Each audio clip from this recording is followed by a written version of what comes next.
Welcome friends. Today we are going to start exercise 3.3. How to solve linear equation in two variables. There are three methods to solve it. Substitution method, elimination method and cross multiplication method. But today we are going to discuss about substitution method. Exercise 3.3 sum number 1. Part number 1. Solve the following pair of linear equation by substitution method. Substitution method. First of all, equation x plus y is equal to 14. X minus y is equal to 4. First, coefficient of x 1. Coefficient of y 1. Coefficient of नीचे से देखिए, इसका भी coefficient क्या है 1, इसका coefficient क्या है -1. हमने पीछे किया था, पहले हम इसको चेक करेंगे इसी ढंग से भी इसके जो कोफिशिएंट्स है उसकी रेशियो क्या है, रेशियो ऑफ देयर कोफिशिएंट्स.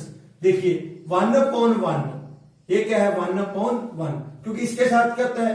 अब देखिए 1 इज इक्वल टू -1, ये दोनों इक्वल नहीं है. अगर ये इक्वल नहीं है दोनों की रेशियो आपस में, कोफिशिएंट ऑफ x दोनों इक्वेशंस के, फिर coefficient of y both equations के, अगर इनकी रेशियो इक्वल नहीं है तो क्या होगा, यूनिक सॉल्यूशन. हम ओनली इक्वेशंस को यूनिक सॉल्यूशन में सॉल्व कर सकते हैं, अदरवाइज उसको सॉल्व नहीं कर सकते. अगर आ जाए मैनी सॉल्यूशन या नो सॉल्यूशन तब हम इक्वेशंस को सॉल्व नहीं करेंगे. अब यूनिक सॉल्यूशन है, देन सॉल्व इट. देखिए x plus y is equal to 14, that equation 1. x minus y is equal to 4, that is equation 2. देखिए x y प्लस है, इधर जाके किसका हो गया minus change into plus. x की वैल्यू क्या आ गई सेकंड इक्वेशन से 4 प्लस y. हमने एक इक्वेशन से निकाल लेनी है x की वैल्यू और सेकंड में पुट करनी. हमने निकाल ली किससे है, सेकंड से वैल्यू. पुट किस में करेंगे, x plus y is equal to 14. देखिए put the value of x in equation 1, क्योंकि हमने फाइंड आउट किससे किया है, सेकंड से. ये नहीं करना कि सेकंड से निकाल के सेकंड में पुट कर दो या फर्स्ट से निकाल के फर्स्ट में. अगर जिससे इक्वेशन की x की वैल्यू या वेरिएबल की वैल्यू निकाली है तो दूसरी इक्वेशन में पुट कर दी. Next x plus y equal to 14. तब देखो x की वैल्यू क्या है 4 प्लस वाई, तो 4 plus y is equal to 14. y plus y क्या हो गया 2y. 4 जाके लेफ्ट, उस राइट में जाके क्या हो गया माइनस. 14 माइनस 4 करे तो क्या आ गया 10. 2y is equal to 10, y is equal to 2 multiply नीचे आके डिवाइड. अब इसको काटेंगे तो क्या आ गया 5.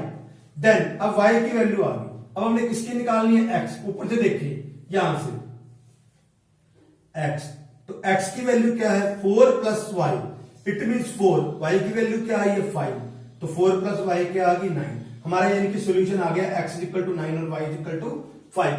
इसको हम चेक भी कर सकते हैं. देखिए 9 प्लस 5 14, 9 माइनस 5 4. इट मीन्स हमारे सॉल्यूशन क्या आए हैं एग्जैक्ट. नाउ इसका second part s minus t is equal to 3, first equation.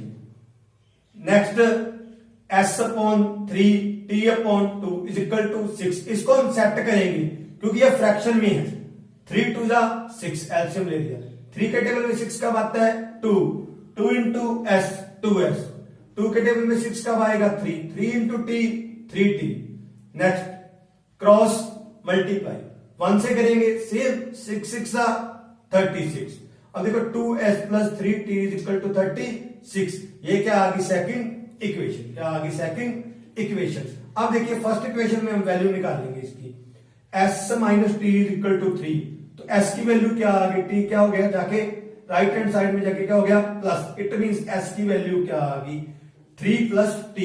अब इसको हम पुट करेंगे सेकंड में. किसमें पुट करेंगे हम, put the value of s in equation second यहां पे 2s plus 3t is equal to 36. अब देखो s की वैल्यू क्या है 3 प्लस t, हमने यहां पुट कर दी. 3 plus t plus 3t is equal to 36. 2 3 6, 2 into t 2t, 3t अलग है. ये देखो बेटा यहां पे ही ओनली मल्टीप्लाई होगी, इसको नहीं, क्योंकि ब्रैकेट वाले को हम मल्टीप्लाई करेंगे, आगे नहीं है क्योंकि आगे सिंबल किसका है प्लस. अब देखिए 3 प्लस 2 कितना हो गया 5t प्लस 6. 6 को जाके क्या हो गया राइट साइड में -36 -6 करें तो क्या आ गया 30। 5t is equal to 30, t की वैल्यू 30/5 करें क्या आ गई 6। अब हमें वन वेरिएबल आ गया हमारा, किसकी वैल्यू आई है ओनली t की। अब देखो s की value s plus 3t, s की वैल्यू क्या है 3 प्लस t। अब हमने t की वैल्यू यहां से देखो 6 है तो हमने क्या पुट कर दी 6, 3 प्लस 6 क्या आ गई 9। इट मींस हमारे दोनों वेरिएबल आ गए, s इज इक्वल टू 9 और t is equal to 6, t is equal to 6। ऐसे ही आप इसको स्टार्टिंग में चेक जरूर कर लेना, s minus t is equal to, इसका कोफिशिएंट क्या है 1, सेकंड इक्वेशन में कोफिशिएंट क्या है इसका 2, देन कोफिशिएंट क्या है इसका -1, इसका कोफिशिएंट क्या है 3। अब ये दोनों इक्वल नहीं है तो क्या आ गया a11 upon a2 b1 upon b2, ये क्या है unique solution. First of all इसको आप चेक जरूर कर लिया करो, ठीक है। ये तो इक्वेशन सॉल्व वाली थी, अदरवाइज कुछ क्या होती है मैनी और नो सॉल्यूशन, तो फर्स्ट में जाके उसको सबसे पहले क्या कर लो check, that is unique solution. अगर यूनिक सॉल्यूशन है तो आपका सम सॉल्व होएगा, अदरवाइज सम सॉल्व नहीं होता। उनमें मैनी सॉल्यूशन और नो नहीं है तो नो सॉल्यूशन लिखा जाएगा, अगर there are so many solution तो क्या लिखा जाएगा मैनी सॉल्यूशन। इसको वेरीफाई करते हैं। First equation s minus t is equal to 3, s minus t is equal to 3, check करें s की वैल्यू 9, t की वैल्यू 6, 9 माइनस 6 करें तो क्या आ गया 3, इट मींस वेरीफाई है। Second equation s upon 3 t upon 2 is equal to 6, s की वैल्यू क्या लिखेंगे हम 9 अपॉन 3, t की वैल्यू 6 अपॉन 2, इसको कैंसिल काट दें अगर 3 3 जा 2 3 जा 3 प्लस 3 क्या हो गया 6, इट मींस ये दोनों इक्वेशंस क्या कर गई सेटिस्फाई। अगर आपके दोनों के दोनों जो वेरिएबल्स हैं उसकी हमने जो वैल्यू निकाली है वो अगर सेटिस्फाई कर जाती हैं तो क्या है करेक्ट सम। Thank you.